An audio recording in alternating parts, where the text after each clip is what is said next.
Bueno, pues empezamos. Buenas tardes a todas las personas que se han conectado. Hemos contactado con un colega, un compañero médico de Bélgica que se llama Adrián Conesa. Tenemos la enorme suerte de que es de origen hispano, él nació en Cataluña y que puede hablar con nosotros en castellano para que le entendamos, ¿no? Lo cual es un privilegio, ¿no? Agradecemos a Adrián su ofrecimiento y el objetivo de esta charla es conocer un poco mejor cuál es la experiencia de la eutanasia, de la ley de eutanasia en Bélgica, ¿no? Bélgica eh, hizo una ley de regulación de la eutanasia en el año 2002, concretamente se llama Ley del 28 de mayo de 2002 relativa a la eutanasia, y establecía una serie de requisitos, pues una petición voluntaria, razonada y reiterada que no resulte de una presión exterior, en una situación médica con pronóstico de no recuperación, que padezca un sufrimiento físico o psíquico constante e insoportable, sin alivio posible, resultado de una afección o una patología accidental o una patología grave e incurable, ¿no? Entonces, bienvenido Adrián. Hola, buenas tardes a todos. Lo primero Gracias que por quería, escucharme. Gracias por invitarme. muy bien, lo primero que quería es que nos recordaras, que tú reflexionaras con nosotros sobre los inicios, ¿no? El año, retrotraerte al año 2002, que digamos nosotros lo estamos viviendo 18 años más tarde. ¿Cuál era el ambiente social, ¿no? ¿Qué apoyo Sí. social tenía la ley y qué se decía? ¿Qué temores manifestaban los que se oponían, ¿no?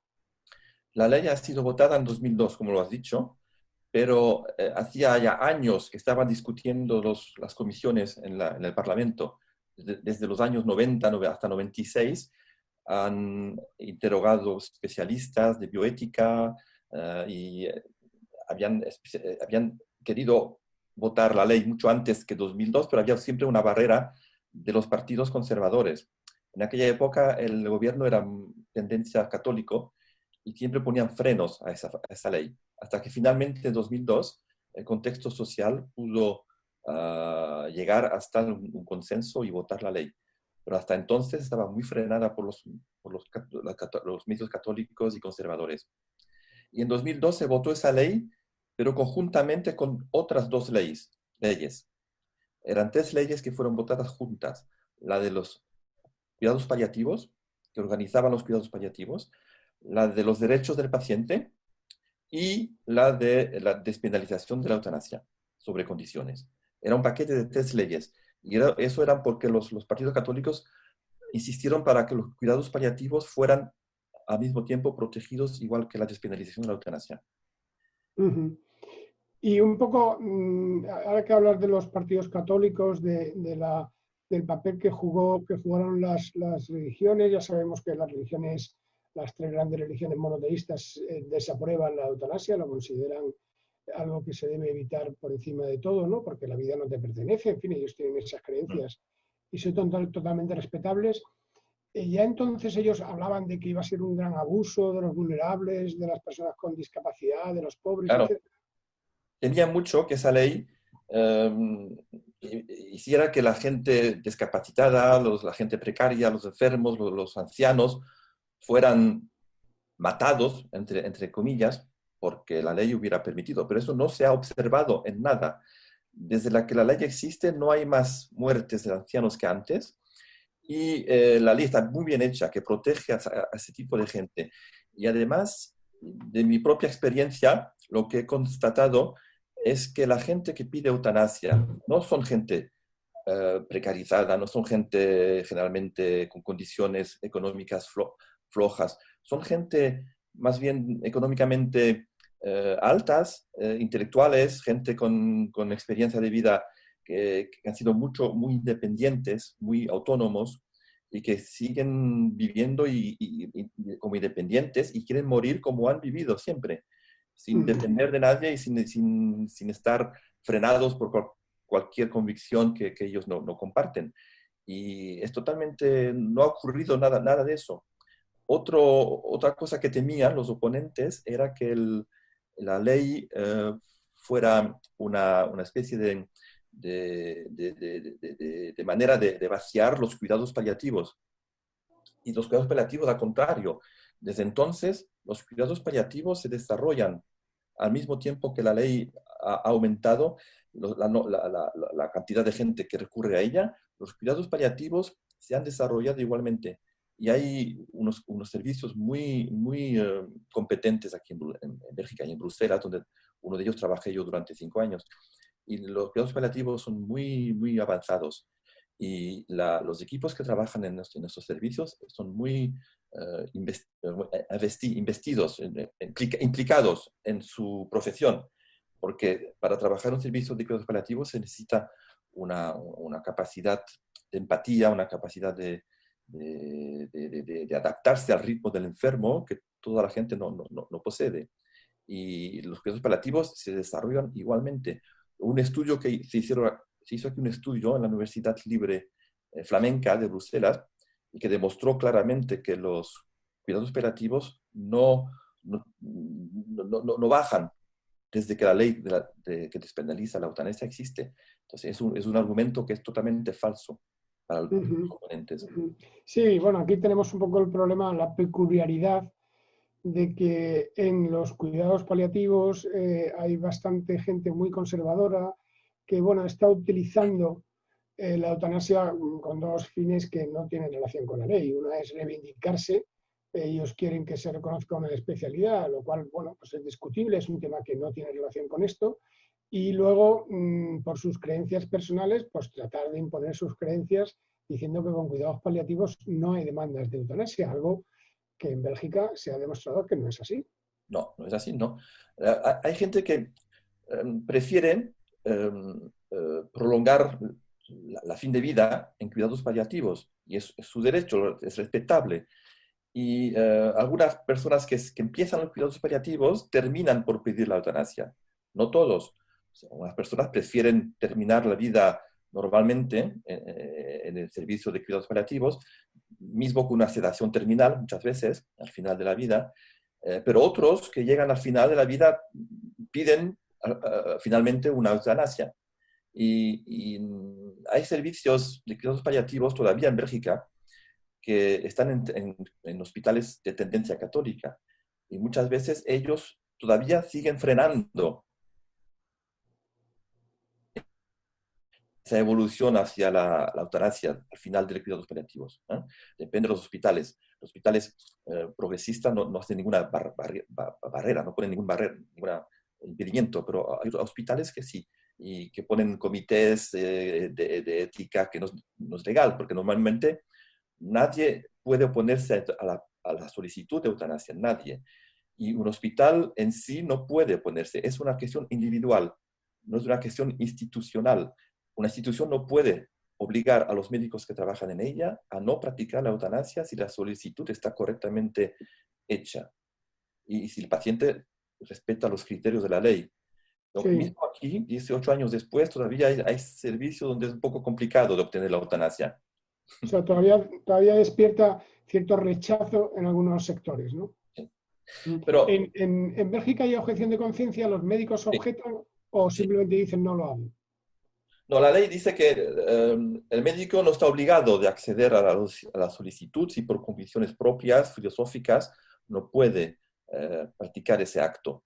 Y ahora ha salido una enmienda a la ley que dice que el médico que hace objeción de conciencia tiene que dirigir al paciente a un servicio o otros médicos que podrán escucharle y ayudarle.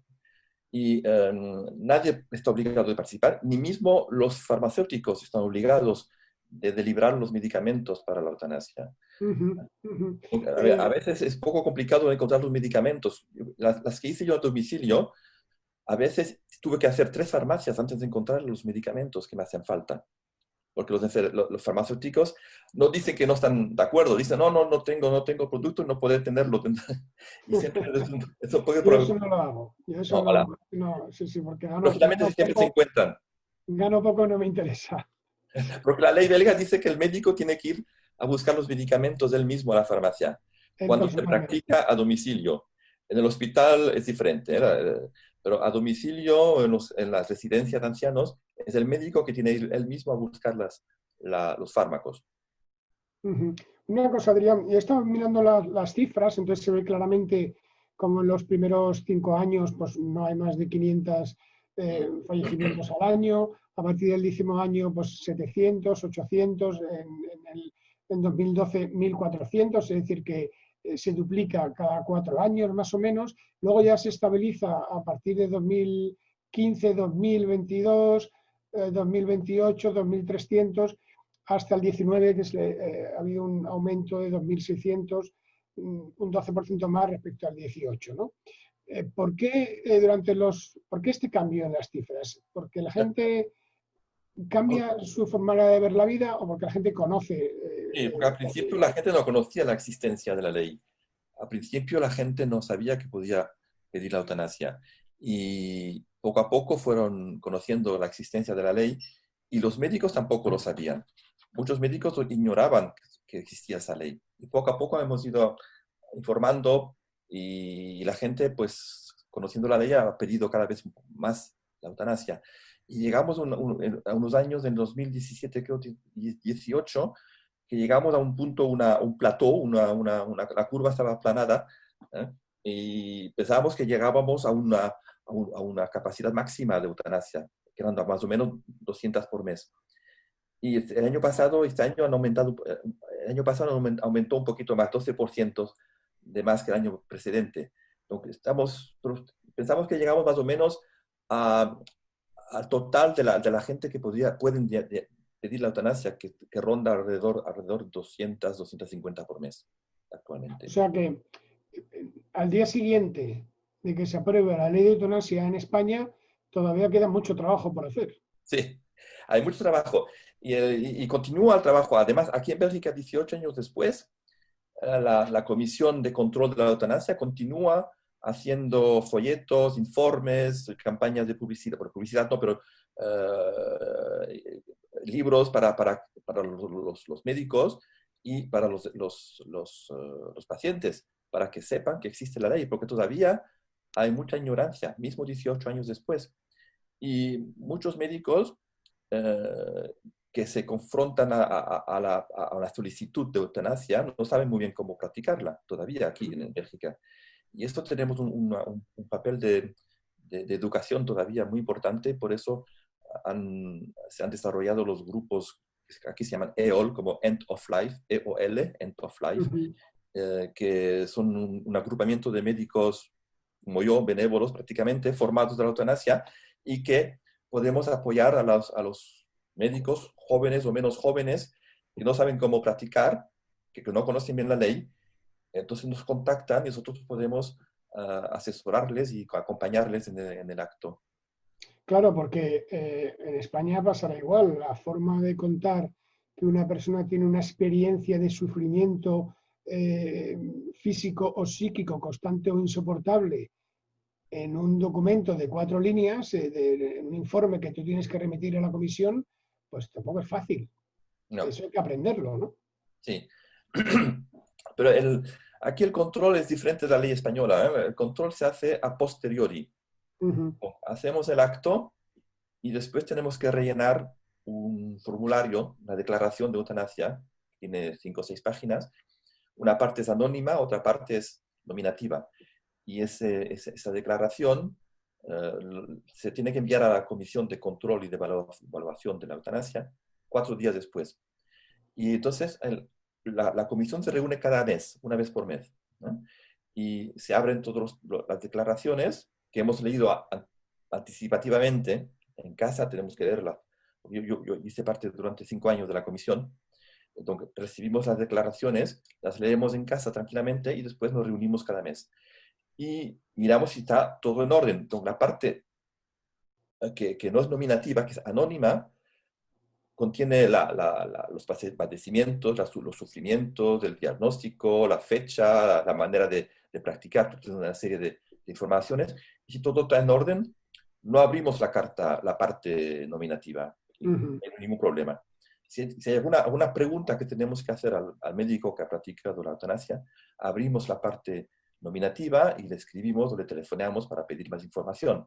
Generalmente, los médicos lo hacen correctamente, porque saben que corren un riesgo de ir a justicia si no lo hacen correctamente. Pero realmente lo hacen correctamente. Y desde que la ley existe, hay solamente un médico.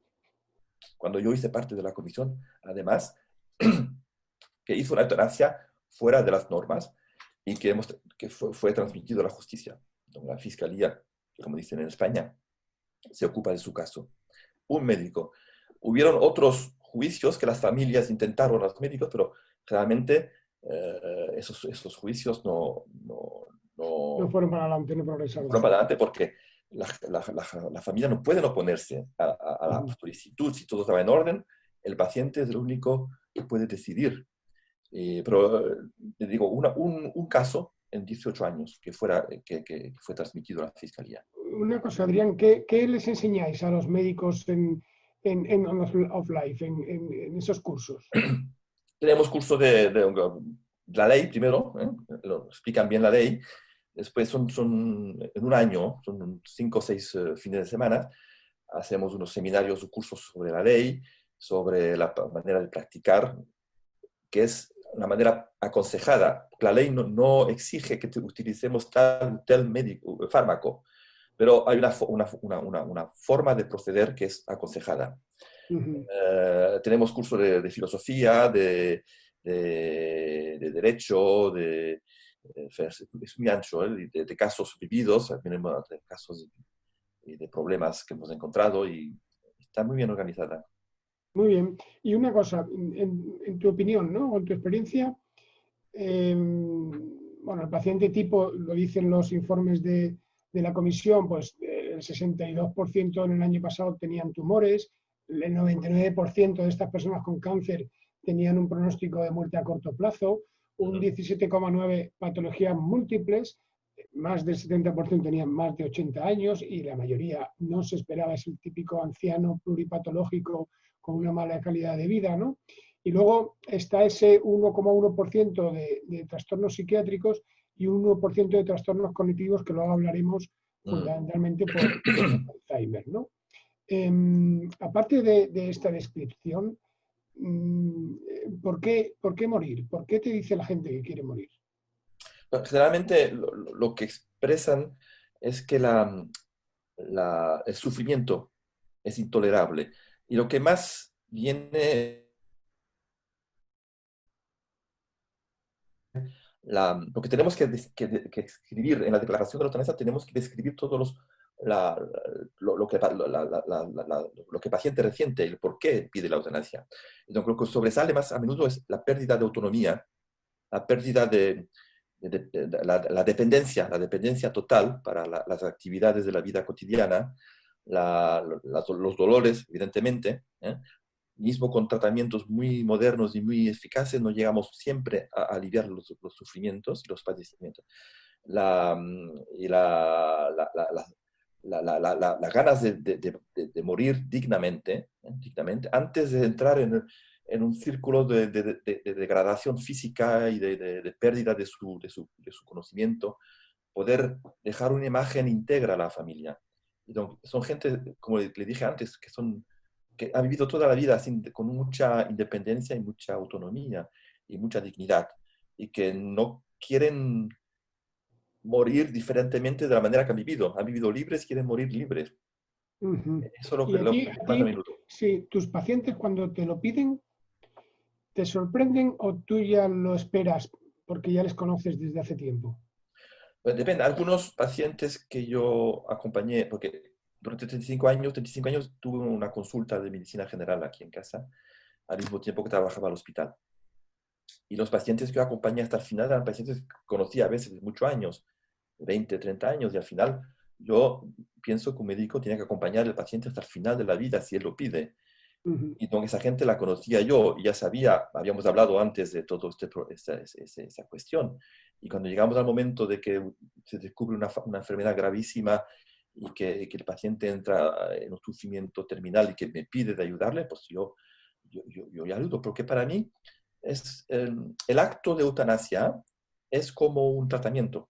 ¿No? Es un tratamiento, un soin en francés. es el tratamiento terminal de la enfermedad y del sufrimiento, del dolor. Pero para mí es un tratamiento con fármacos, con inyecciones, con prescripciones, con enfermeras a veces que me ayudan. Entonces, es un acto medical, no es un acto así salvaje, está todo bien con un protocolo bien hecho. Y yo acompaño a la gente hasta el final cuando me lo piden porque siento que para mí es un deber y para ellos un derecho. Es un derecho y para mí un deber. Y eso es la gente que yo conozco. Y a veces, cuando trabajaba en cuidados paliativos, era en un hospital universitario de la Universidad Libre de Bruselas. Y yo era un poco el referente de fin de vida en el hospital. Me llamaban a veces en otros servicios del hospital porque había un equipo móvil de cuidados paliativos que íbamos en las salas de medicina interna o de otras especialidades para ver si había problemas de fin de vida, de dolor o de solicitud de eutanasia. Y ahí generalmente yo no conocía bien la gente, pues las veíamos una vez, dos veces, discutíamos con ellos, con la familia y con los asistentes, los médicos que se ocupaban de ellos. Y generalmente lo que describían como motivos para pedir la eutanasia siempre eran más o menos los mismos, ¿no? Claro. ¿Y tú crees que su determinación, estos son dos preguntas, su determinación era clara, cambiaban, iban, venían puedes estar seguro, vamos, yo sé la respuesta, pero quiero, de Sí, que no sí. estaban coaccionados? No, generalmente estaban decididos, porque hasta el último momento le preguntamos, claro, antes de inyectar el producto letal, ¿está usted bien decidido a morir hoy? Hasta el último minuto. Yo nunca he conocido a alguien que ha hecho marcha atrás, que no ha querido ir hasta el final. Y desde el principio nos damos cuenta que están decididos, están determinados, porque discutimos con ellos, ¿no? Los vemos con psicólogos, vemos a la familia. El aviso de la familia no es necesario, pero yo personalmente siempre Prefieres. prefería hablar con la familia al mismo tiempo. Prefería ver la familia, porque siempre es mejor que se pase la eutanasia una armonía, que estén todos de acuerdo y que el ambiente sea más sereno. Pero si me encontraba con una familia que estaba opuesta, le explicábamos que ellos no podían oponerse, pero era un poco más difícil entonces hacer la eutanasia, pero hacíamos, claro. Y generalmente estamos convencidos de que el paciente no tiene presión ninguna, porque se nota hablando con ellos, hablando con los enfermeros, con el equipo, con el entorno familiar, con la gente. Y muchas veces la familia, casi siempre la familia está de acuerdo. Y nos da las gracias, la familia, el paciente también nos da las gracias antes de morir. Y recibimos marcas de afección después de la familia, muchas veces también. Eso es muy fácil de percibir así, hablando con el paciente y su entorno, de que no hay ninguna presión, Sí, ninguna. además Y existe si un tenemos lenguaje, la menor sí, duda, sí, existe un si lenguaje no tuviéramos la verbal, menor duda, sí, un lenguaje no verbal voilà. que Y ves con si yo la tengo, familia de a veces me ha miradas, pasado, claro. voilà, me pasó una o dos veces me pasó que yo no sentía algo que me molestaba, no sé, algo que no percibía. Y dije, no, yo no estoy de acuerdo de hacerla, pero vayan a ver otro colega quizás. Pero yo, a partir del momento que siento algo que no corresponde a lo que yo deseo, no la hago. Pero me pasó una vez o dos sobre la veintena que he tenido que hacer. No, es muy minoritario. ¿Y en qué plazo de tiempo una persona que haya tomado la decisión de morir, de adelantar su muerte, puede conseguirlo en Bélgica? Bueno, eso es la diferencia con la ley española, según lo que he comprendido, porque me parece que la ley española es un control a priori con comisiones regionales y hay no sé, me parece un poco complicado, pero en Bélgica es bastante fácil. Una vez que el paciente ha solicitado la eutanasia y que hemos pedido a un médico complementario, a veces a dos, según el contexto, y que está todo en orden, que el paciente ha escrito la solicitud, pues, porque basta con que escriba, yo aquí bajo firmante deseo la eutanasia, nada más. Cuando el segundo médico ha pasado, la eutanasia se puede hacer el día mismo o el día siguiente. O sea que O, puedes, a lo mejor necesitas 3 o 4 días para que venga el médico consultor, lo sí, vea y haga su a informe. veces sí, el tiempo que venga el médico consultado y se puede hacer enseguida. El día siguiente, una semana, a veces la gente hace la solicitud, los pacientes hacen la solicitud, está todo en orden, el médico, el segundo médico, el tercero ha venido, está todo preparado en el informe médico y el paciente desea esperar un mes, 2 meses, 3 meses, 6 meses a veces, ¿eh? Pero a partir del momento que lo ha hecho, se siente mucho más sereno el paciente, Claro. porque sabe que hay una alternativa a los cuidados paliativos o al sufrimiento, que sabe que está todo en orden, que el día que querrá, estamos ahí para ayudarle. Y eso es muy importante, que la ley permita de no esperar mucho tiempo. Si el paciente tiene prisa para morir porque no soporta más el dolor, que se pueda hacer el día siguiente, ¿eh? Pero también que podamos esperar como él desea. Es el paciente que lo decide. Esos son los casos de eutanasias activas actuales, como se llaman, que son pacientes que encuentran en enfermedades terminales de cáncer, la mayoría son cánceres, pero en los otros casos de problemas psiquiátricos, por ejemplo, psicológicos o de enfermedades degenerativas, neurológicas, esos pacientes no van a morir enseguida. Y entonces se llama la pedida de eutanasia debe comportar un tercer médico, que debe ser obligatoriamente un psiquiatra o un especialista de la afección. Y entonces ahí obligatoriamente en esos casos, únicamente en esos casos, tenemos que esperar por lo menos un mes entre la solicitud y el acto. Por lo menos un mes. Pueden ser también 2 meses, 3 meses, 4 meses, 5 meses. La ley nos dice hasta cuándo es valable la solicitud, pero en la comisión lo comprendimos que más o menos unos meses, un año, digamos, se puede conservar la solicitud sin problema. Y en Pero ese... eso también ocurre con el anciano, con la persona mayor con pluripatología, todos Sí, los fallecimientos que no se esperan a sí, corto plazo, sí, se le da un tiempo de un mes. exactamente. Para que piensen más adelante. La polipatología es un problema bastante nuevo, digamos. Al principio de la ley no estaba muy considerada, ese caso no estaba muy considerado. Pero ahora nos damos cuenta que cada vez más pacientes con polispatologías, es decir, que cada patología individualmente no va a provocar la muerte, pero el conjunto de todas esas enfermedades hacen que la vida del paciente es imposible, que es muy dolorosa, Insoportable, sí. insoportable, y entonces esos casos ahora entran en el cuadro de la ley. Y si quieres que hablemos de problemas psicológicos ahora, porque esos para pedir la eutanasia son minoritarios, ¿eh? Son más o menos de 1,5 a 2% de las eutanasias totales, es muy poco. Claro. Pues esos casos son más problemáticos y necesitan también, como es largo plazo, porque los pacientes psiquiátricos no van a morir el día siguiente, necesitan también un mes por lo menos de espera y un psiquiatra, además de otro médico. Somos 3 médicos a dar nuestra opinión. Y Y una cosa, vosotros utilizáis o bien la eutanasia, la inyección letal, o bien el suicidio asistido indistintamente. sí, es decir, el suicidio asistido es considerado como una eutanasia en Bélgica. Y es decir, que el paciente, algunos pacientes, pues también minoritario, no sé si son 1% o menos de los pacientes, prefieren beber ellos mismos la poción letal de barbitúricos. Pero yo personalmente no lo aconsejo porque esta manera de hacer es muy aleatoria. El efecto puede ser muy tardío, puede tardar la muerte, o a veces los pacientes vomitan, y son situaciones muy complicadas. Es Entonces, yo mucho más siempre lento.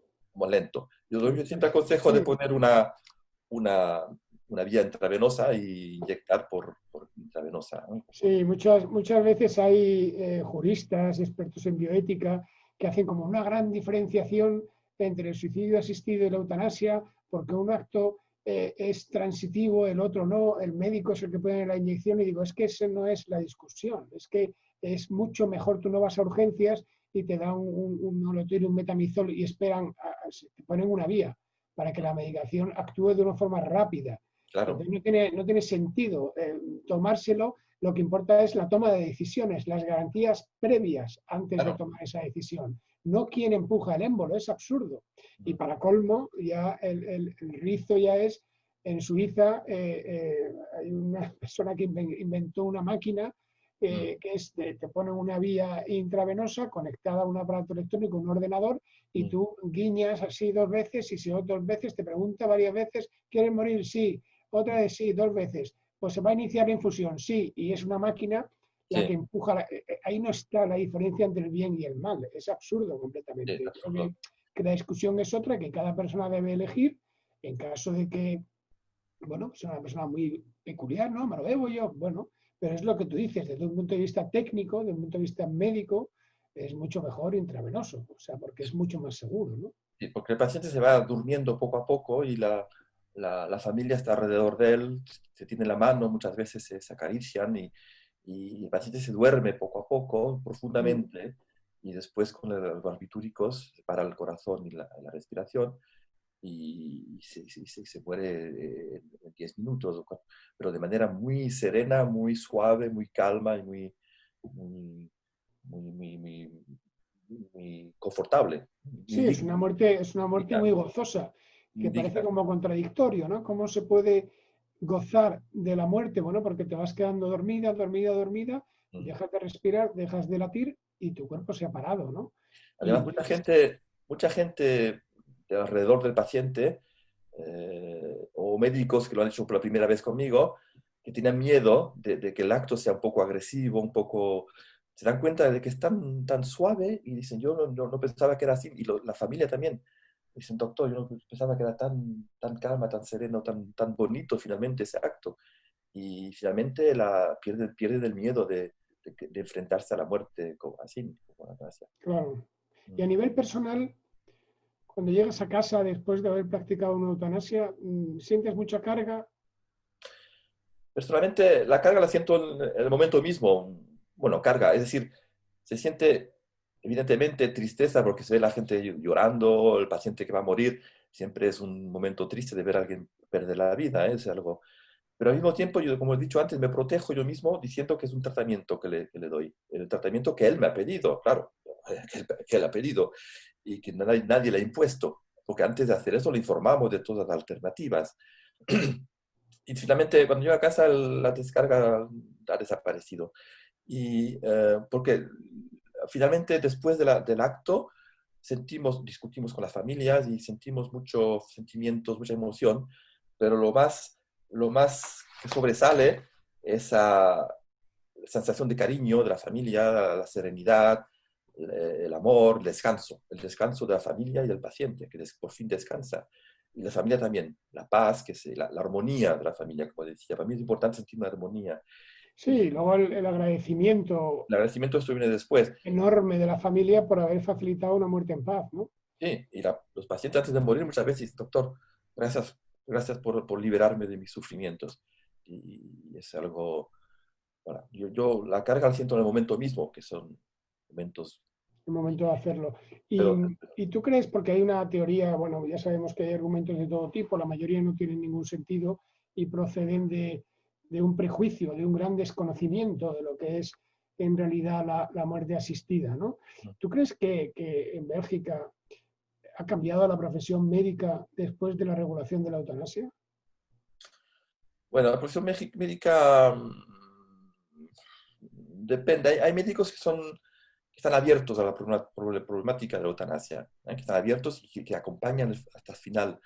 Me acuerdo de un caso de un colega mío, de mi edad, que es católico, practicante, que viene de la Universidad de Lubania, católica, y que yo conozco bien, y siempre me dijo que él estaba opuesto a la eutanasia, era un oponente. Y un día me extrañó porque me telefonea y me dice, Adrián, ya sabes mi opinión, pero mira, tengo una paciente que tiene 100 años, pero toda su cabeza, y es una mujer muy independiente y que me ha pedido eutanasia. Yo nunca he hecho, pero la conozco desde 30 años, la sigo, esa paciente. Tiene una insuficiencia cardíaca terminal, no se podía mover de la cama. Y yo esa señora quisiera acompañar hasta el final. Y mismo si mis convicciones me impiden, quiero hacerlo porque para mí es importante acompañarla hasta el final. Y fuimos a verla 2 o 3 veces, conocerla, y lo hicimos en casa de ella. Se pasó todo muy bien con su familia alrededor. y después se dio cuenta él mismo que finalmente era un acto de compasión, de caridad casi. Y después hizo, sé que después de ese día hizo 2 o 3 veces él solo otras eutanasias. Entonces, eso ha cambiado un poco, algunos médicos un poco más abiertos, pero depende de las convicciones de los médicos. Que haya cambiado la forma de practicar la medicina, no creo realmente, porque no, excepto algunos jóvenes que quieren, como les digo, ir hasta el final del tratamiento con los pacientes que me llaman para que les explique, pero si no, ha cambiado tanto la ley no ha cambiado la forma de practicar, no Claro, hacemos más eutanasias y además la parte de las muertes por eutanasia según la mortalidad global es muy poca, creo que son 1 a 2% de las muertes son por eutanasia, y 98 de las muertes son naturales. Entonces hay claro. poca. Es decir, que la confianza de la sociedad en la profesión médica es la misma o incluso está mejorada cuando ven que los médicos y las médicas se comprometen con respetar la voluntad de las personas, ¿no? Lo que ha cambiado más es la percepción de los pacientes que tienen de la medicina. Porque cada vez la gente está mucho más informada finalmente que los médicos, quisiera casi. La gente sabe que existe la eutanasia cada vez más y saben que pueden obtenerla. Y se habla mucho de eso en reuniones o con amigos o con gente. Se habla de eutanasia de fin de vida y lo que no se hablaba antes. Entonces, los pacientes están más informados finalmente que la profesión médica ella misma, según la impresión que tengo. Claro, claro, sí, lo que decíamos de que es una buena ocasión para crear, para fomentar una cultura de la muerte que no existe. Y es, bueno, que tomemos todas las personas conciencia de que vamos a morir y de que es muy importante hacer el testamento vital, el documento de voluntades anticipadas o como se le llame. Y bien, regular o mal, en parte dependerá en parte del azar, pero también de tus decisiones. Y ahí es donde se fomentan esas conversaciones difíciles con los profesionales, con la familia, y cada uno consigo mismo reflexiona sobre qué es lo que desea y qué es lo que no, ¿no? Sí. Me decías, ¿qué papel juega la enfermería en la práctica de la eutanasia en Bélgica? Pues las enfermeras, em, normalmente una enfermera no puede poner una vía intravenosa, pero muchas veces se encuentran enfermeras para apoyarnos a domicilio, ¿eh? Porque a veces es difícil encontrar el material con la guía, y muchas las enfermeras, hay enfermeras dispuestas a ayudarnos, enfermeras que hacen parte de equipos de cuidados paliativos a domicilio, porque hay cuidados paliativos que van a domicilio, que no son hospitalarios, para la gente que quiere estar en casa con cuidados paliativos. Mm, Y esas enfermeras generalmente son muy bien formadas y pueden ayudarnos. Y en el hospital, el servicio de cuidados paliativos son enfermeras que están formadas, ¿eh? Hay un cursus para cuidados paliativos, están formadas a esta medicina y generalmente son muy competentes y muy empáticas porque es una medicina mucho más, los cuidados paliativos es una medicina muy humana, ¿eh? Es decir, que es una medicina que se adapta al ritmo del enfermo, ¿eh? Si el enfermo por la mañana entramos en la habitación y está durmiendo, no lo despertamos, lo dejamos dormir tranquilamente, porque está confortable. En otro servicio, de las 6 de la mañana, le ponen el termómetro y lo despiertan. La medicina paliativa es una medicina mucho más lenta y más suave y muy humana. Y las enfermeras están muy bien formadas aquí en Bélgica para eso. Y bueno, generalmente, para las eutanasias, lo que ellas exigen, donde yo trabajaba además, exigían que el paciente que quisiera una eutanasia en nuestros servicios tenía que conocerle. No se claro, hace una eutanasia sin conocer a la gente. Entonces, estaban de acuerdo, pero tenía el paciente que estar por lo menos 1 semana o 2 con nosotros antes de conocerlo completamente. Y eso pasaba con los pocos casos que tuvimos de pacientes de extranjeros, porque la ley belga no dice que se tiene que residir en Bélgica, contrariamente a la española, creo. eh, los pacientes podían venir del mundo entero y teníamos cada vez más pacientes franceses. Españoles no me acuerdo haber tenido, pero franceses había muchos, muchos, muchos, porque abrimos una consulta en el hospital abrimos una consulta de fin de vida, ética y dolor. Y ahí venían pacientes de Francia. Y finalmente venían tantos pacientes que finalmente tuvimos que parar la consulta, cerrarla, porque las enfermeras no estaban de acuerdo. Y sobre todo para los casos psiquiátricos, psicológicos, decidimos muy pronto de no hacerlo, porque era muy complicado conocer un paciente con problemas psicológicos, es imposible en 2 días. Y eso no lo hicimos. Y nosotros tuvimos al momento de decir cerrar, y muchos hospitales tuvieron también que decir stop, porque no podemos, que Francia y los otros países tomen sus responsabilidades con sus ciudadanos y que hagan leyes como la que España se prepara a hacer. Porque no es imposible. Claro, te decía antes que en España, tal y como han concebido la ley, han discriminado, han dejado fuera a las personas con un sufrimiento por un trastorno mental, ¿no? Un sufrimiento psicológico por un trastorno mental. Ellos no van a entrar en la ley, no van a cumplir los requisitos. Igualmente los menores tampoco, ¿no? Un poco tratando de evitar el conflicto, ¿no? Estos casos tan difíciles, porque a veces son personas jóvenes que necesitas meses para poder tomar una decisión y llegar a la conclusión de que la opción menos mala es ayudarle a morir, ¿no? Sin embargo, sí que la ley introduce o da la posibilidad de morir con una eutanasia a las personas con una demencia, en este caso avanzada, porque exigen a la vez que la persona sea dependiente. Lo que tengo entendido es que en Bélgica la mayoría de las personas con demencia es en un estado inicial, ¿no? Sí, es un problema complicado la demencia aquí en Bélgica, porque bueno, se habla mucho de ese problema desde que un escritor célebre aquí en Bélgica, que se llamaba Hugo Claus, un poeta flamenco, un escritor muy conocido, eh, que escribía libros maravillosos, se dio cuenta que estaba contractando la enfermedad, la demencia de Alzheimer, y que no podía ni escribir dos frases, y no podía hacer discursos, y no podía hacer nada más. Y antes de entrar en un estadio avanzado, en un momento de claridad, consiguió escribir la frase, ¿eh? Yo deseo la eutanasia.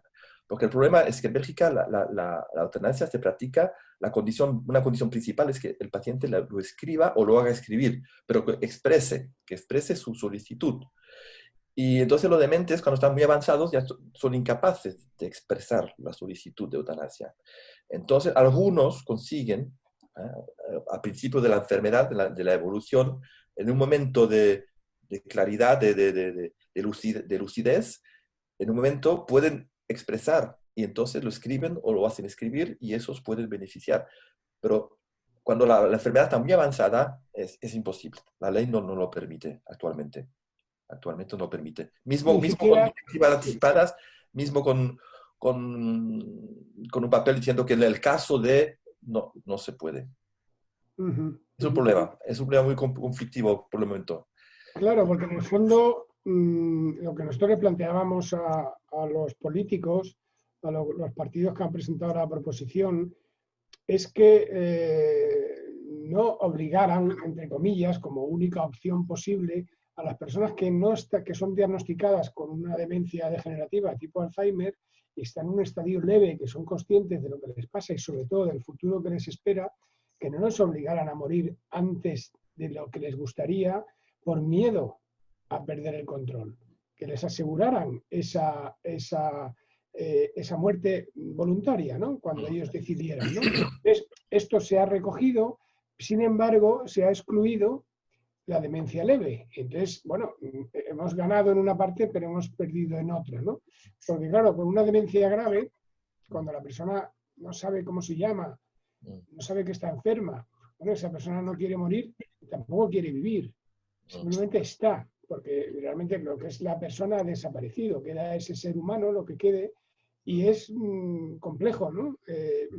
Tomar la decisión de Sí. ha llegado el momento, que decía Paco o decía Lola, de que ha llegado el momento de ayudarle a morir, ¿no? Y tendremos que ir aprendiendo sobre la marcha, sobre los casos, para ir, bueno, pues generando una forma de actuar, ¿no? Con estos cursos sobre la eutanasia, sobre decisiones al final de la vida, para ver cuándo una persona que lo ha dejado por escrito en el testamento vital, cuándo hay que dar curso a esa voluntad. Y sí que es un tema complejo porque dices, a quién estoy ayudando? ¿No? Sí. Pero, Aquí sí es problemático, porque no es solamente la demencia de Alzheimer, hay muchas demencias claro, otras, cuerpos de Lewy o de demencias seniles o otras. Pero es un caso muy problemático. El único caso de pérdida de conciencia, porque a veces se dicen, bueno, los que quisieran que la ley fuera adaptada a los dementes, dicen que los pacientes dementes han perdido una especie de conciencia. Y la ley belga, hay un caso de pérdida de conciencia que puede solicitar la eutanasia, que es el caso de lo que se llama aquí la demanda, la solicitud anticipada de eutanasia, que todo el mundo puede hacer. Yo, mis hijas, mis nietos, todo el mundo. Y que funciona únicamente si tenemos un accidente, una enfermedad que nos mete en un coma irreversible, totalmente irreversible. Entonces, habiendo hecho ese papel anticipativamente, habiendo perdido la conciencia, mismo si no podemos expresar el deseo en ese momento, podemos beneficiar de la eutanasia. Eso es la pérdida de conciencia. Pero la conciencia más física, digamos, porque la conciencia más mental. claro, El debate de conciencia, ¿qué es la conciencia? Es muy complicado. ¿Eh? ¿Qué es la conciencia? La conciencia los pacientes de Alzheimer no tienen la conciencia de los que les rodean, de la familia, de la gente. Es una especie de pérdida de conciencia, pero todavía eso no se puede aliviar con la eutanasia. no está resuelto, ¿no? No, No, yo creo que en el fondo tendrá que recaer en el representante o la representante, las personas que tú designes, que en principio serán las que más te conocen y más te quieren, para que después de haber tenido esa conversación, después de haberles dicho qué es para ti una vida digna, ¿no? Qué es para ti, qué son unas condiciones que para ti son impropias y que no deseas vivir en ningún caso, aunque no te des cuenta, y esas personas pues tendrán, digamos, la obligación moral de respetar esa voluntad, ¿no? Y serán las que decidan, pues es el momento, vamos a empezar la solicitud con los trámites, ¿no? mm, Y luego una última pregunta, ¿no?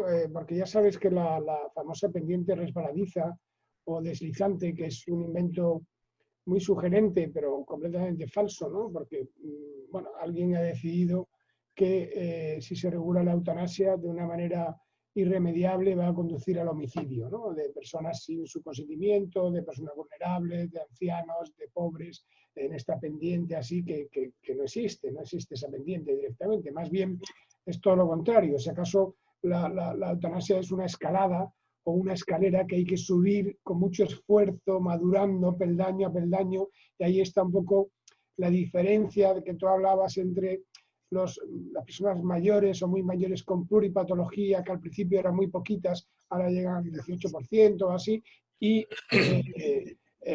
lo que ocurre en 2019, 2020 y luego ocurría en 2002. ¿No? Esa es esa pendiente, pero no es no es deslizante, es más bien algo que requiere mucho esfuerzo de los profesionales y de la sociedad, ¿no?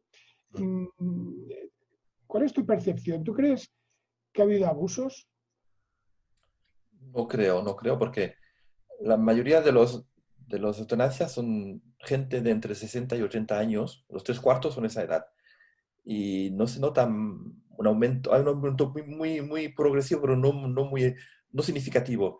Y, y yo no creo que no haya habido abusos, porque la ley, hay muchos criterios de seguridad. La ley belga está muy bien hecha, y yo no creo que es posible de haber abusos, porque los médicos tampoco hacen cualquier cosa y cogen todas las precauciones para no tener problemas jurídicos con la Uh -huh. justicia. Y yo no he constatado, porque no es un médico solo que decide, es por lo menos dos, tres médicos y muchas veces todo el equipo decide conjuntamente. Cuando una eutanasia está solicitada, se habla en equipo generalmente, con las enfermeras, con la familia, con los otros médicos. No es una decisión que se toma de manera individual y ese peligro de aumentar los casos de homicidios yo no creo que puede ocurrir de momento. Y como te dije, en los años 17, 18, teníamos la impresión que llegábamos a un plató, a un máximo de eutanasias, como si hubiera una reserva de gente susceptible de pedir la eutanasia y que no llegaríamos a más. y yo creo que estamos llegando más o menos a un plato que debe estar entre 2.000 y 3.000 Sí, por año. una situación Voilà, de estable. estancamiento de las cifras, ¿no? Sí. Hay una pregunta que nos hacen y es que yo creo que has contestado antes, pero bueno, te la voy a hacer otra vez porque te van a salir muchos pacientes, muchos clientes aquí de España que no se fían de que la ley se vaya a aprobar. Estoy jubilado, ¿eh? Ahora que tendrán que buscar un compañero o una compañera. Si una persona no belga, por ejemplo una española, puede solicitar la eutanasia en Bélgica, ¿no? Sí, Y sí bueno, pueden. ya se has atendido al español y ya has dicho antes que españoles no, muchos franceses por la cercanía, porque son Pero muy... españoles también, pues, tenemos alemán, italianos, me acuerdo. Español no me recuerdo haber tenido uno personalmente. Pero sí, la ley belga nos dice que se debe residir en Bélgica o ser belga. Eh, Cualquier persona que viene del extranjero puede ser atendida, pero eso necesita encontrar una consulta. Hay algunos hospitales que tienen consultas para ese problema. Donde yo trabajaba, en el Lieja también, doctor Damas, en algunos hospitales de obediencia más bien progresista y no católicas, que han abierto consultas para ese objetivo y reciben Claro, la gente, pero como le he pero no, dicho, tienes que hablar francés. sí, y necesitan 2, 3, 4 entrevistas, ¿no? No es de una vez, la gente no debe pensar que llegan con las maletas y dicen, vale, yo vengo para una eutanasia y se quedan el día mismo y el día siguiente, no, eso es imposible. Vienen No una es como primera vez, es como en Suiza. no, no, no como en Suiza, ni contamos tampoco lo que cuesta en Suiza, porque aquí en Bélgica está todo tomado en cuenta por la seguridad social, ¿eh? No cuesta nada al paciente, ¿eh? Y yo todas las eutanasias que hago a domicilio nunca cobro nada, porque para mí es algo impensable pedir dinero para un acto como ese. No, la gente viene del extranjero, vienen una vez, 2 veces, 3 veces, 4 veces. A veces es complicado porque son gente con enfermedades terminales, a veces con suero o con medicamentos, con morfina, y tienen que venir a veces de lejos. Yo me acuerdo una paciente que venía a verme del sur de Francia, cerca de Niza, por ahí, y vi una chica joven una enfermedad rarísima, y vino 2 o 3 veces en avión, y no sé cómo consiguió, con el suero, el Baxter, con la vía intravenosa en el avión. Era una chica que tenía mucha fuerza de convicción, y vino 2 o 3 veces y estuvo un mes con nosotros, porque tenía que quedarse por lo menos un mes, con su madre en una habitación, y finalmente hicimos la eutanasia después de un mes, pero mientras tanto salía en silla de ruedas a restaurantes, porque era una joven y quería todavía vivir un poco normalmente. Y lo hicimos, pero esta chica vino 2 o 3 veces en situaciones complicadas, y otros que vienen con dolores o con problemas, vienen con camillas a veces del sur de Ujú. Francia. Es impensable porque los franceses la, Una vergüenza, es una da vergüenza. vergüenza porque la Francia éticamente está muy atrasada actualmente, y lo lamento porque Sí, sí, sí, es vergonzoso que haya personas de Gran Bretaña que se tengan que ir a Suiza, de sí, Francia que tengan que ir a y, vivir, Bélgica, de y morir Alemania a lejos, Países Bajos. y morir lejos de su familia, lejos de su domicilio, lejos de sus Es amigos. tremendo, es tremendo. Sola, esa muchacha murió estaba su madre, menos mal, pero nadie más. Estábamos nosotros y el equipo que la queríamos mucho, pero obligar a la gente a ir a morir lejos de su país una tortura. Claro, nos preguntan, cuéntanos un poco cómo es la sanidad en Bélgica, porque me preguntan, comparando con el sistema español, y el sistema es diferente, no hay un sistema nacional de salud con atención primaria en centros de salud, sino que es un modelo mixto, ¿no? Sí, Entonces dice si se realiza en el sistema público o privado, y creo que está todo mezclado, ¿no? sí. Es un sistema que funciona bastante bien, pienso yo. Hay un sistema a la vez privado y público. El público no es gratuito, pero casi. El privado no es gratuito, pero tampoco es exagerado. Y muchos médicos trabajan en los dos, en ambos, en el privado y en el público, ¿no?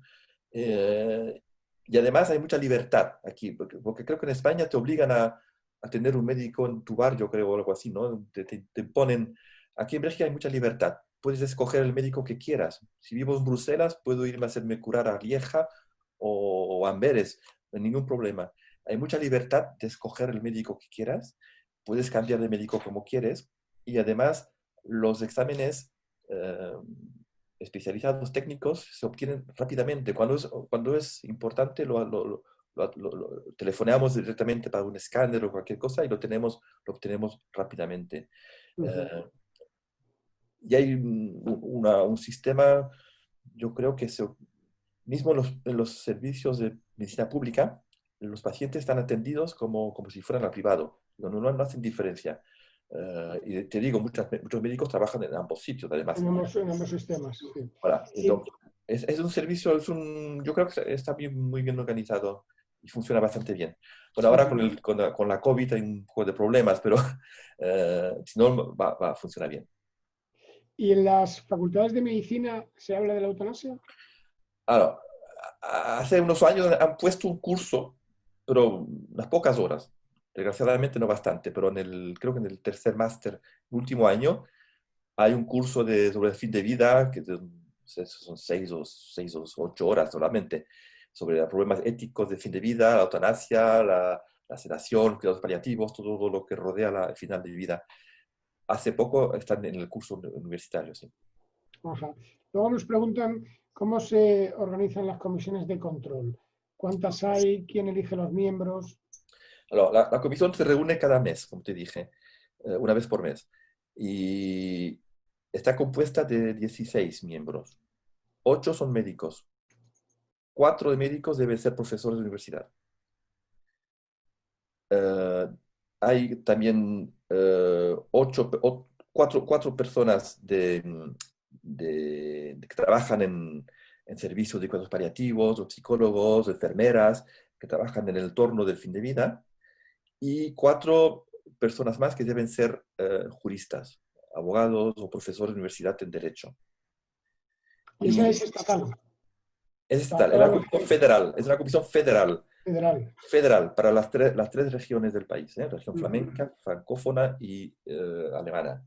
Es federal, hay una comisión solamente, porque en España creo que van a haber muchas en cada región. Aquí 17. 17. Yo no sé cómo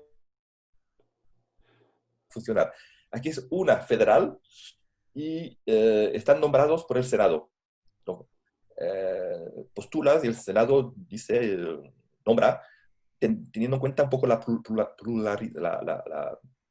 diferencias de opinión de cada uno. Hay unos que son pro, hay otros que son contra. Y realmente tenemos discusiones. Cuando yo hice parte de esa comisión estaba muy interesante. Ujú. Y teníamos discusiones muy Claro. profundas. Y me has dicho que realmente son los casos contados los que la comisión ha enviado a la Fiscalía, a la Justicia. ¿Cuáles han sido los motivos? Ah, es un médico un poco provocador, es un médico de Amberes que quiere que la ley sea más amplia todavía para los dementes, los menores, que entre tanto han salido. Y nos envió una declaración que estaba muy incompleta. Faltaban muchos datos y no correspondían. Ujú. Faltaba también la solicitud escrita de la paciente, que no estaba. Y además, antes de hacer la eutanasia, hicieron un reportaje. La televisión australiana vino a verle y a preguntarle, y hizo un reportaje y se veía a la señora anciana que se movía, estaba viviendo en una residencia y se iba de habitación a habitación diciendo a sus compañeras adiós porque mañana estaré muerta. Pero la señora andaba sola, estaba bastante autónoma. Entonces, estaba un poco... Y el día siguiente le hizo eutanasia, pero con muchas condiciones que no estaban completas. Era como una provocación. Realmente yo la sentí así. Y ahora la justicia, no sé dónde está ese caso, pero sigue su curso normal. Y yo, yo creo que que hubiera podido hacerlo de otra manera. Sí, que incumplía Que- claramente el procedimiento. porque Y eso... luego, ¿alguna vez has tenido un caso en el cual pues, hay un enfermo terminal que realmente no acaba de decir nada, ¿no? No se expresa y la familia te dice, doctor, con esa, por favor, ayúdele, él siempre no puede sufrir más, lo que quiere es una eutanasia, mm, sin la petición expresa, sí. sin que el paciente, o bien porque ya estaba muy deteriorado y realmente hay dudas sobre su estado de vigilia, ¿no? Sobre su capacidad para hablar, para ser consciente de lo que dice, o porque está adormilado y no tiene ese contexto para tener una conversación seria, ¿no? Y es la familia la que insiste para que esa persona se muera. Esto puede pasar, sí puede pasar. Pero si yo conozco bien al paciente, si yo lo conozco bien, le voy a decir, le voy a preguntar qué es lo que desea. ¿Es que desea continuar así con medicamentos, con cuidados operativos? ¿O sabe que existe la ley de la eutanasia? Podemos preguntarle. No solicitarlo de manera un poco proactiva, pero por lo menos tratar de saber si está informado de la existencia de la eutanasia. Y a veces decir, sí, conozco la ley, pero no quiero, prefiero continuar con cuidados operativos, y eso es su derecho y se respeta. Eso puede pasar a veces, sí. Y más vale, por los pacientes que conozco, lo hemos discutido antes muchas veces, todo eso, ¿no? Y no Claro, con el propio paciente. Sí, sí. eso quizá la forma que ha cambiado la medicina en Bélgica es que podemos hablar de eso anticipativamente. Mismo cuando el paciente está todavía en plena salud, hablamos del final de vida. No Sí, es una... nos preguntan cosas que ya has explicado, por lo menos yo las he escuchado claramente, es si el procedimiento está muy burocratizado y realmente es pedírselo a tu médico, al médico que tú elijas o tu médico responsable. El médico avisa a otro médico consultor independiente, él da el visto bueno, da el ok de que cumplen los requisitos, que puede ser al día siguiente, a los 3 días, dependiendo un En poco de caso la de enfermedad urgencia. terminal. En caso de enfermedad terminal, si no se prevé el fallecimiento a corto plazo, hay que esperar un mes para dar el ok, para decirle que sí, que todo está correcto, y después se procede a la eutanasia. Se necesita el aviso de otro médico, un tercer médico en ese caso, ¿eh? Que puede ser, Uh-huh. debe ser un especialista de la afección o un psiquiatra. En el primer caso, el segundo médico debe ser dependiente, pero no importa la especialidad. Claro, y entonces nos preguntan de nuevo, porque es complejo, ¿no?, de entender, las personas de 85 o 90 años que no son enfermas terminales, ¿no? ¿Okay? ¿Pueden acceder a una muerte voluntaria? Si tienen toda su cabeza, si están capaces, lúcidos, y si tienen polipatologías, que le invalen y que le hacen la vida imposible, insoportable, entonces sí. Es decir, que este movimiento que ha surgido en algunos países de yo a partir de los 75, como soy dueño de mi vida, quiero que usted me proporcione, el Estado me proporcione un kit de suicidio para disponer de mi vida cuando me dé la gana sin tener que dar explicaciones, eso, que lo de vida cumplida, no entra en la ley de Bélgica. No. En Holanda están hablando de eso, creo. Aquí no. Aquí el cansancio de vivir, el cansancio, la vida cumplida, el cansancio de vivir, la vejez en sí, sin nada más, no está permitido acceder a la eutanasia, ¿no? Uh-huh. Y el caso de los niños, no hemos hablado todavía, los menores. No, porque como nosotros no entran los menores, sé que a mí me parece un tema apasionante porque creo que cualitativamente aporta mucho al debate, ¿no?, sobre cómo mueren los niños con enfermedades terminales, ¿no? Muchas veces son adolescentes que son muy maduros y que son sometidos a semanas de sufrimiento cuando ya no quieren seguir, ¿no? Y no tienen esa opción. He visto las cifras, creo que en 2019 1, en 2018 0, es decir, que cuantitativamente son muy pocos, pero cualitativamente es importante, ¿no? Y me interesa más que nos centremos en los adultos. Me preguntan, a diferencia de las eutanasias practicadas, si se sabe cuántas peticiones hay. Porque tú, en tu caso personal, son las mismas. Desde que la ley existe, sí.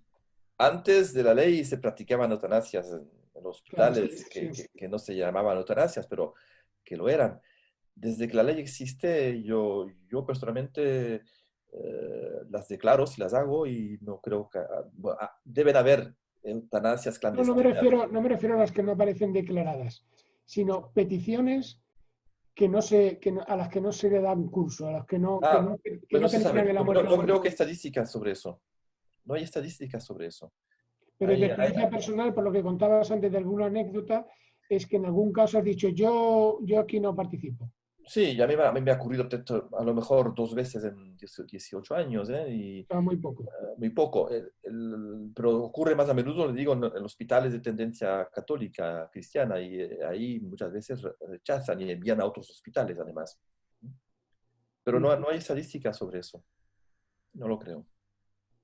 Vale. Dicen, preguntan por la eutanasia en caso de enfermedad mental. Es un tema apasionante, Mm. pero creo que no, es decir, que por desgracia, ¿no? Como no entran en los requisitos de la propuesta que está discutiendo el Parlamento, por lo tanto en España no van a poder solicitar una muerte voluntaria y tendrán que bueno, que buscarse la vida, como se hace ahora, ¿no? Tendrán que ellos buscar otro camino, ¿no? Me preguntan, ¿hay gente que se va a Holanda porque en Bélgica no consiguen No, fundamentalmente no, no no lo consigue que le creo. practiquen una eutanasia? No lo creo. Y además creo que en Holanda la ley dice que se debe residir en Holanda, Que creo. debe residir allí, sí, sí. No, Sí, sí. no pasa nada. Eso Uh-huh. pasaba antes con la ley de los abortos, pero ahora no. Dice, nos preguntan por la Iglesia Católica. En el caso de una mujer católica practicante en Holanda, el sacerdote le negó la extrema unción por haber solicitado la eutanasia, ¿no? ¿Y Sí. cómo se sitúa la Iglesia Católica, ¿no? A diferencia de Holanda, bueno, pues el catolicismo en Bélgica está más presente, ¿no? Actualmente con la eutanasia, ¿es muy beligerante o es más o menos No. tolerante? En los hospitales donde yo he trabajado, no. Teníamos, ¿cómo se dice? Asesores de religiones, de judaísmo, musulmanes, católicos, que vienen a ver los pacientes en cuidados paliativos donde trabajaba yo. Y mismo continúan a venir, mismo si pedían la eutanasia, venían a atenderles y a hablar con ellos sin ninguna manera de proselitismo ni de hacerles cambiar de opinión. Yo no he sentido eso, en América no he sentido esa manera de proceder. Pero te digo, es diferente en los ahí pueden haber sacerdotes que no estén de acuerdo y que lo digan de manera declarada, pero yo no he sentido eso en práctica. Uh-huh. Bueno, dicen aquí que no han entendido muy bien la referencia que yo hacía al Alzheimer, o a la demencia en general, Mm. en la cual digamos que hay una situación distinta entre Bélgica y la que habrá si se aprueba la ley en España, ¿no? En el sentido de que en Bélgica, como tiene que haber una petición actual, presente en ese momento, en el momento previo al fallecimiento, a la eutanasia, claro, la persona no puede tener una demencia moderada grave, porque entonces ya pierde su capacidad para expresarse. Exactamente. Sin embargo, en España, al exigir que la demencia lleve acompañado un deterioro físico que se llama dependencia para las actividades de la vida diaria, pues claro, ya de pronto lo echa en el tiempo para adelante y prácticamente hablamos de demencias moderadas graves, ya estados avanzados de la enfermedad, solamente con un testamento vital, un documento de voluntades anticipadas donde quede claro que en el futuro pues habrá que trabajar sobre esto para que sea más específico, ¿no? Si una persona le diagnostican una demencia y todavía bueno, todavía puede firmarlo, pues que incluso hacer unos talleres, que vea unos vídeos en qué consiste la demencia y que diga yo hasta aquí. A partir de aquí ya no. Y entonces será el momento de solicitar la eutanasia en España, ¿no? Y eso es a lo que me refería respecto a la situación paradójica que yo decía, es que en Bélgica la persona es consciente de lo que pide, pero en España ya no. Y Sí, eso plantea un problema filosófico de a quién estás ayudando a morir. Sí, sí.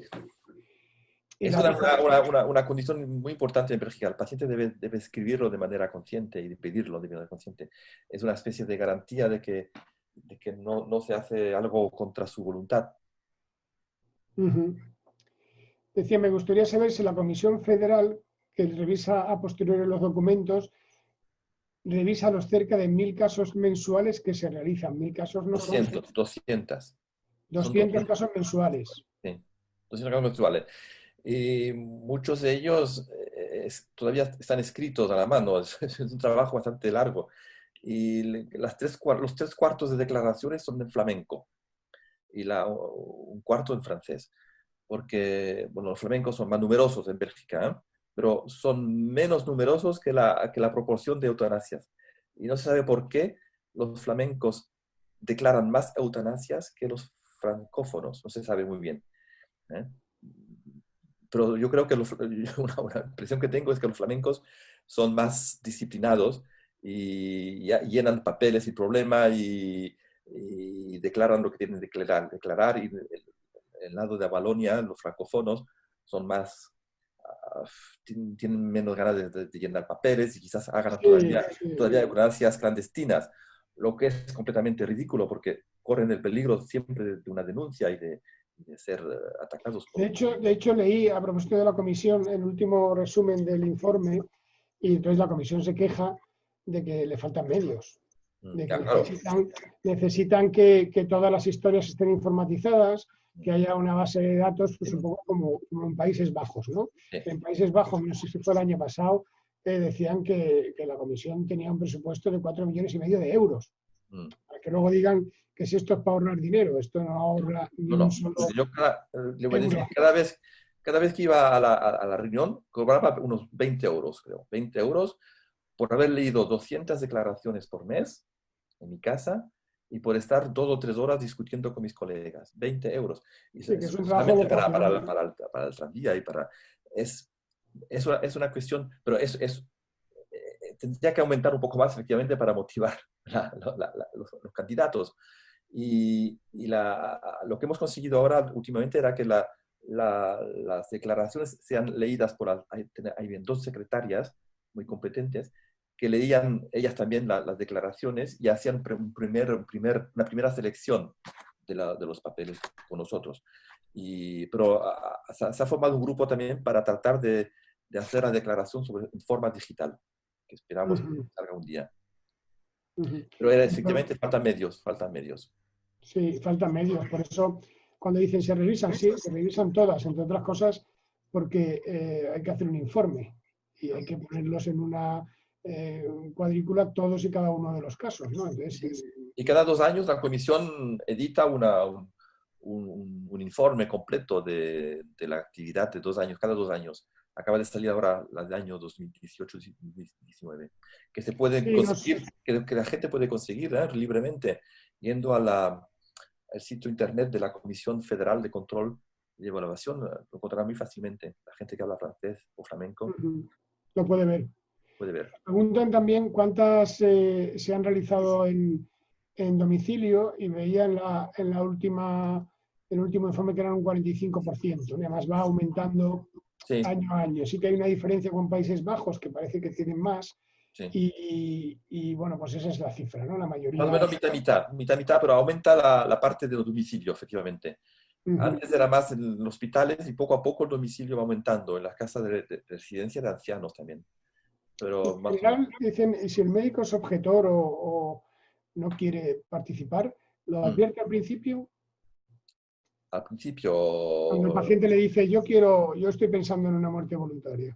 pues sí, el médico le dirá, escuche, yo no puedo porque es contrario a mis convicciones, le dirá desde el principio, Claro, claro, claro, claro. Por eso un paciente, yo siempre digo a mis familiares, a mis amigos, cuando van al médico, tiene un médico de cabecera nuevo que no conocen, preguntarles qué es su opinión sobre la claro, eutanasia y si algún día ellos llegan a final de vida, si aceptaría de acompañar.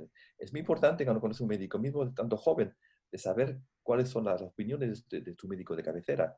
Pues si llega al final de la vida y después el paciente no puede tener lo que él desea, es complicado. La gente no debe tener miedo de hablar de eso con sus médicos desde el claro. principio. Es importante. Luego hay una persona que leyó que un hospital que estaba llevado por unos franciscanos habían entrado en conflicto con el Vaticano porque querían acceder a las peticiones de eutanasia, ¿no? Y esto se une con el tema de la última modificación de la ley, Mm. que creo que entender que lo que hacía era impedir que hubiera como un boicot institucional, una objeción de conciencia institucional. Se establecía que la objeción de conciencia, por definición, porque las instituciones, los hospitales, las órdenes religiosas no tienen conciencia, lo tienen las personas, cada persona. Sí. Y que no se pudiera hacer como objeción. En este sitio no se hace. Sí. Habían hospitales, mismo aquí en Bruselas, universitarios que ponían como en su, como dicen, en su reglamento de actividades que en ese hospital no se practicaban las eutanasias. Y eso es no es legal porque, como dices, no es institucional. Es el médico el mismo que debe decidir y no el hospital. Y ahora ha habido un enmiendo en la ley que impide eso, justamente. No puede haber una objeción de conciencia de una institución. Debe ser un médico y no una institución. Y eso es un paso muy importante. Porque muchas veces... Una persona, si no sería más lógico que la comisión actuara antes de la muerte. Es complicado. Sí, eso muchas veces hemos pensado aquí en Brescia, pero es complicadísimo porque ¿cómo reunir 16 personas muy ocupadas cada vez que hay una petición de una solicitud de eutanasia? Es imposible. Entonces se reúnen todas y se ven después, porque es imposible reunir 200 veces por mes 16 personas. Es imposible, prácticamente. Claro. Y es solamente eso. Sí, además nosotros cuando nos hemos opuesto al control previo es porque hay dos países, que son Países Bajos y Bélgica, bueno, Luxemburgo también, pero muy pequeñín, que han demostrado que el control posterior es una garantía suficiente para afirmar sin ningún género de dudas que no hay abusos con la ley de eutanasia, que no hay homicidios, que no se está eliminando a gente como dicen los ultraconservadores, ¿no? Entonces, si ese método funciona y que además es razonable, ¿por qué cambiarlo? Y el gran temor que tenemos es que el control previo precisamente ocurra esto que tú dices, que empiece a tener peticiones y esté bloqueado, absolutamente colapsado por la cantidad de peticiones sin capacidad de dar respuesta. Entonces, ante esto, bueno, puede haber dos caminos. Uno es que realmente se convierta solamente en un control administrativo. Tiene el informe 1, tiene el informe 2, todo está completo, clac, clac, clac, ok, que siga adelante. Y otra es que se utilice como un veto. Y es no, espérate, claro, si te responden, aunque diga la ley que te respondan en un plazo breve, te responden en un mes, al mes a lo mejor el paciente ya se ha muerto. Es lo que más nos preocupa con el modelo. Y depende de quién hará parte de esas comisiones, quién las va a nombrar. Bueno, las comisiones las nombra cada comunidad autónoma. Entonces Murcia nombra la suya, Andalucía, Castilla-La Mancha, Castilla-León, Madrid, Son médicos y... Son 7 miembros que entonces pueden poner a los que quieran. En principio, claro, hay médicos, médicas, juristas, pues conservadores, ultraconservadores, todo tipo. Entonces nos preocupa que tal y como está la política en España, bueno, pues en las comunidades apoyadas por la extrema derecha, por ejemplo, la comisión esté formada por gente muy conservadora a la cual nunca le parezca que el sufrimiento es intolerable. Entonces, ¿por qué? A lo mejor yo soy abogado, pero es que no sufre lo bastante. Aparte de la intromisión, ¿no? Que entra como un elefante ahí en medio de una relación médico-paciente íntima, que es inviolable, ¿no? Debería serlo. Aparte de la concepción absurda de que de pronto vengan dos personas de fuera, es que puede ocurrir que la ley se bloquee en determinadas regiones. Y entonces puede ocurrir que una persona se tenga que ir de Murcia a Valencia o a Barcelona a morir, lo cual sería terrible. Lo importante también, lo que quisiera decir es que la existencia de esa ley no obliga evidentemente a todo el mundo a pedir eutanasia. Que los oponentes, lo que no corresponde a su convicción, que estén tranquilos, nadie les va a obligar a pedir la eutanasia. Es muy importante saberlo, porque tienen miedo que si la ley existe, estarán obligados de morir por eutanasia. No hay ninguna razón de obligar a cualquier persona de pedir la eutanasia, pero que ellos no impidan a los que los desean de practicar la eutanasia. Para mí es importante que cada uno respete sus convicciones y su libertad de existencia y de morir. Para mí es lo principal. Nos preguntan por la comisión, ¿las decisiones se toman por unanimidad? Dos tercios. 2 tercios, eso es. Y si 2 tercios deciden que se envía a la fiscalía, pues se envía. Y luego, aunque yo no quería entrar en el tema para centrarnos un poco en la comparativa España-Bélgica, ¿cuál es tu opinión? Nos preguntan sobre la eutanasia en menores y en personas con un sufrimiento de origen psicológico. Yo creo que se puede aceptar la extensión de la ley a los menores, porque a partir del momento que un menor tiene conciencia y tiene un discernimiento suficiente para saber lo que es la vida, la muerte, y que no puedes continuar a vivir como vive con sufrimientos intolerables, para mí es un ser humano como un otro, ¿eh? Y solamente porque tenga 12 o 14 años no podría obtener eutanasia. Para mí es un alivio. Y digo, desde que la ley existe, solamente ha habido 4 casos desde 2014. No, han habido 4 casos solamente de menores que han pedido la eutanasia. Y siempre se necesita el acuerdo de los responsables, los padres, es necesario el acuerdo de los padres y de un pedopsiquiatra. Y para mí es un avance importante. Y de los casos psiquiátricos es más complicados, pero hay casos psiquiátricos que parecen evidentes. Cuando una paciente ha hecho 10 tentativas de suicidio, ¿eh? Toma medicamentos por toneladas y no puede conseguir más de vivir. Hace 30 años que vive con medicamentos de hospitalización en hospitalización, suicidio fallado. ¿Por qué no? Es un caso son casos más complicados que necesitan más tiempo, más reflexión, pero que a veces para mí son evidentes. Otros son un poco más complicados, pero le digo, yo cuando siento que no estoy convencido de la solicitud, no la hago solamente. Es Claro. es un derecho del paciente, pero yo también tengo el derecho de rechazar una solicitud que para mí no me convence. Quizás otro médico lo hará, pero yo no. Los casos psiquiátricos a veces son más complicados. Sí, de hecho generan mucho debate entre los psiquiatras, ¿no? Muchas veces Sí, son varios los que participan, discuten entre ellos, proponen planes, a veces son años sí, los que tardan en dar una resolución de sí o no, hay que esperar, hay que... Sí. es complicado, pero Nos preguntan otra vez por las demencias, que qué proporción, y bueno, en el último año el 1% de las eutanasias fueron por trastornos cognitivos, la mayoría serán por demencia, supongo, ¿no? las demencias las ponen en el informe de la comisión, están incluidos con las enfermedades neurológicas y Neurológicas no y... Sí. psiquiátricas. No son Uh-huh. consideradas como psiquiátricas, son neurológicas. Y en ese grupo creo que había unos 2%, no llega a 3% de las eutanasias totales. Pero Sí, la parte de las demencias debutantes deben ser 1% dentro del grupo. Ese no sé exactamente el 1% o algo la- así. son- Luego, dice, ¿qué tal funcionan los cuidados paliativos? Tengo entendido que el 80% de las peticiones de eutanasia se producen en un contexto a un equipo de cuidados paliativos. 80%, no. No puede No sé dónde se basa esa estadística, pero según mi experiencia, no.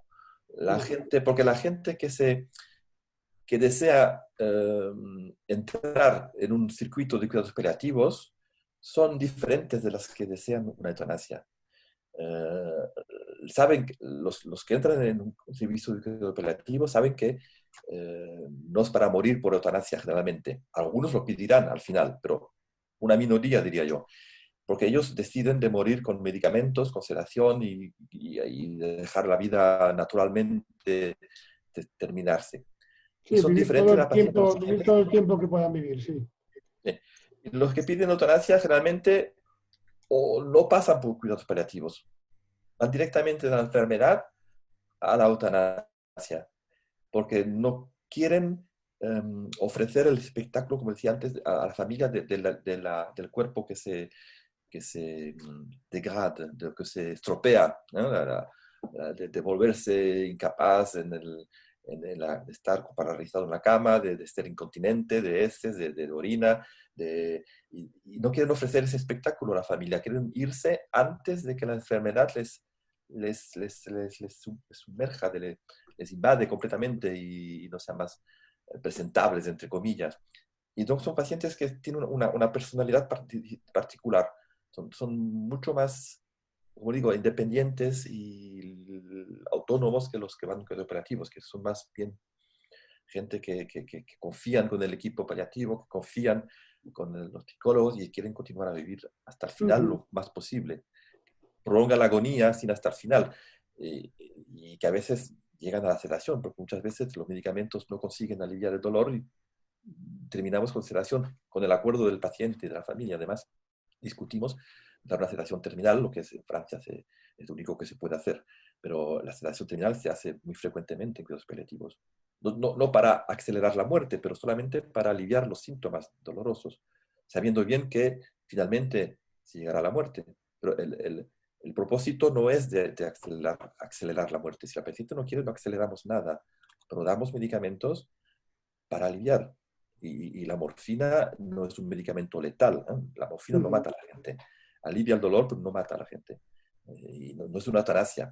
La morfina no está aconsejada para la eutanasia. Pero algunos médicos todavía es un error. La morfina no es un medicamento letal. Voilà. Muy bien, vamos a terminar ya. Nos quedan un par de preguntas. ¿Tú has recibido presiones por parte de otros médicos por hacer eutanasia? No, presiones como para Pues en el sentido de que, uy, el doctor Conesa es el que hace la eutanasia, el doctor Muerte, está por el lado oscuro, en algún sitio de algún jefe, algún equipo, no. o desde el principio, en general, la profesión pues, lo acogió y dijo, bueno, pues esto es una cosa voluntaria, el que quiera que lo haga. No he sentido ninguna presión, ningún insulto, ninguna culpabilidad. Y además, muchas veces, como te he dicho, médicos de orientación católica me llaman para acompañarles. Sí. Y hace unos años me pidieron en el norte de Francia un grupo de médicos generalistas que me conocieron cuando me formé en cuidados operativos. Me formé en Lille, en Francia, y conocí a algunos médicos de ahí de cabecera. Me invitaron a venir a hablar de la eutanasia belga en el norte de Francia, una reunión de médicos que organizaban allí. Era muy interesante, porque muchos pacientes, es una región frontaliza de Bélgica, y muchos pacientes de ellos venían a Bélgica para eutanasiarse.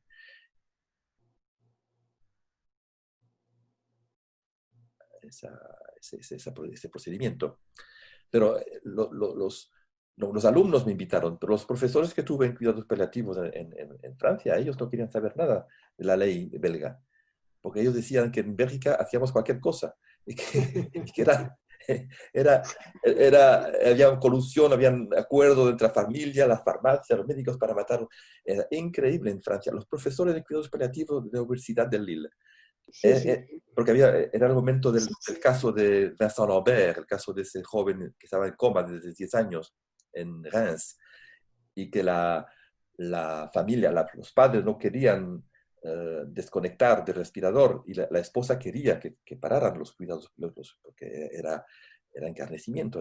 Fue tremendo. Y yo le dije al profesor allí, eso en Bélgica no podía pasar, porque la ley de los derechos del paciente dice que en este caso es la esposa y nadie más que decide. Los padres no tienen nada que decir. Y este caso no podía pasar en España, en Bélgica. Y me dijeron, sí, pero haciendo cualquier cosa. De hecho, leí alguna carta que se escribió desde Bélgica, me parece que al Comité de Bioética de Francia o alguna institución francesa, que hacían un poco como el Comité de Bioética de España, que hace una representación de la eutanasia que no es real. Entonces, uno puede creer lo que quieras, eso es totalmente respetable. Lo que no está bien es mentir, es inventarse la realidad, ¿no? Y decir que son gente que no conoce el terreno, no conocen la realidad del terreno. Yo soy médico de terreno, yo no soy ni sociólogo, ni filósofo, ni teórico. Soy terreno. Y yo veo que en el terreno se pasa de manera tan serena y tan dulce y tan cariñosa que vengan a ver cómo se pasan las eutanasias en Bélgica o en Holanda, quizás. Y por último, en tu opinión, ¿qué papel juegan las asociaciones por el derecho a morir? Importantes en el punto de vista justamente de formación de la información a la gente y de formación de los médicos también, porque actualmente tengo mi colega que organiza reuniones en la Asociación ADMD belga, reuniones donde los pacientes, los médicos que han practicado eutanasia vienen a hablar de sus casos y a intercambiar los problemas eventuales que han encontrado. Y esto lo organiza la ADMD belga con mi ex colega del hospital donde trabajaba. Y organizan también, como vosotros seguramente, reuniones para información Sí, a sí, la gente, nosotros... los médicos. Y ahora, en el caso de la formación EOL, los médicos para informar y formar a los médicos, también organizan, interviene también la presidenta que conoce seguramente, Madame Herman, Jacqueline Herman. Sí, Jacqueline, sí. Jacqueline interviene también en ese curso para explicar la ley, justamente la ley. Sí, sí, sí, es una militante de largo recorrido. Sí. Muy bien, pues nada, despedirte, darte las gracias desde España. Seguiremos contando contigo porque sabemos que nos queda un enorme trabajo por hacer en la formación, en la difusión de la ley, porque no basta con que salga en el boletín oficial del Estado, luego los derechos tienen que convertirse en algo que se pueda, a lo que se pueda acceder, ¿no? Y eso llevará un trabajo. Invitamos a todas las personas que no se han asociado a que lo hagan para que nos apoyen en esta tarea y podamos empujar, ¿no?, para la formación de los médicos, para que la ley sea equilibrada y sea ágil y se pueda bueno, atender, ¿no?, y respetar la voluntad de las personas, que es de lo que se trata, para que sean más libres, más felices y mueran mejor, ¿no?, que es lo que queremos todas las personas, ¿no? Y bueno, mucha suerte con la COVID, ¿no? Ya sabemos que estáis ahí también Sí, en un lío. pasándolo regular. Esperemos que esto pase pronto y te deseo mucha salud, Adrián. Vale. Buenas noches a todos y gracias de escucharme. Gracias. Adiós. Adiós. Agua.